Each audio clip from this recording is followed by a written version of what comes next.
Hello, it's February 28th, and it's 10:05 here in Israel. I'm actually right here by the Sea of Galilee right now, and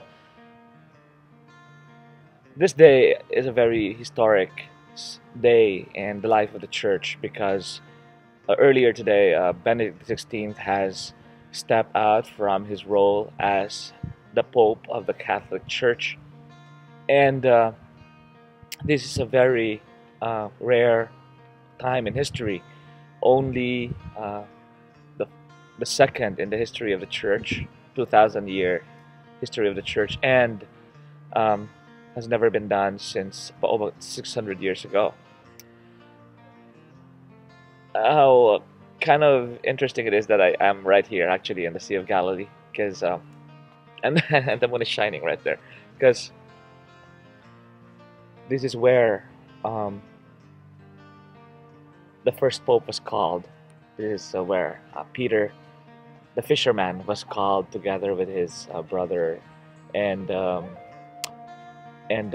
together with other simple fishermen, men that the Lord called to become fishers of men.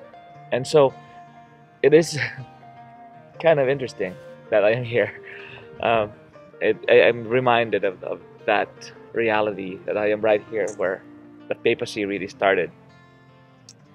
And I guess just my general thoughts about the whole um, event of the Pope's resigning pretty much from his office as Pope is that there is nothing that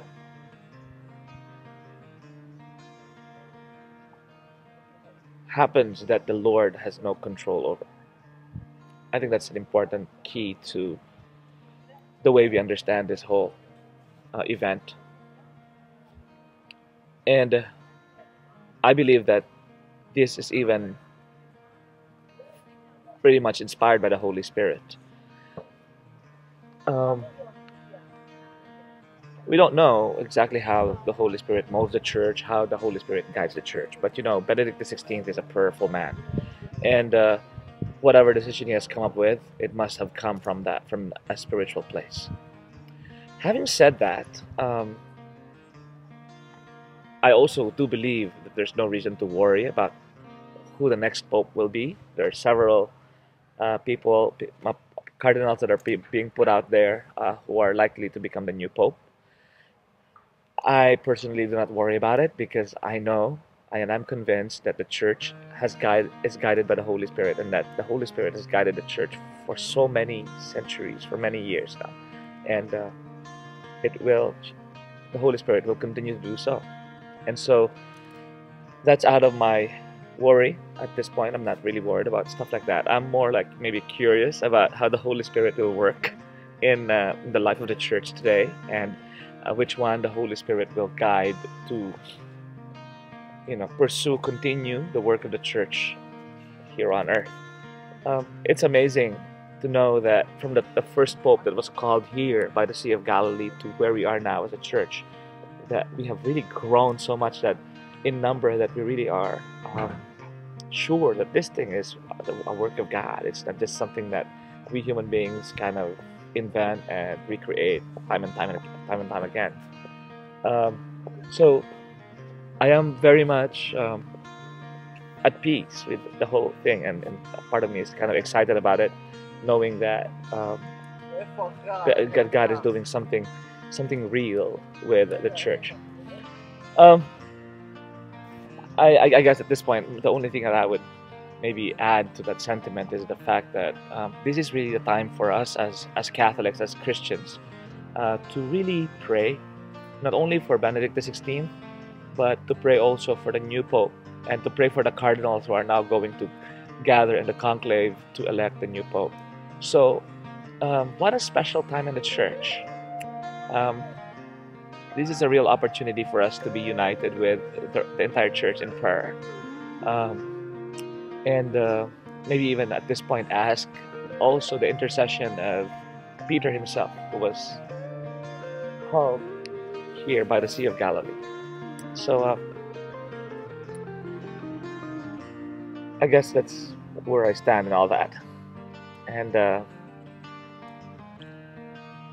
I think I can say that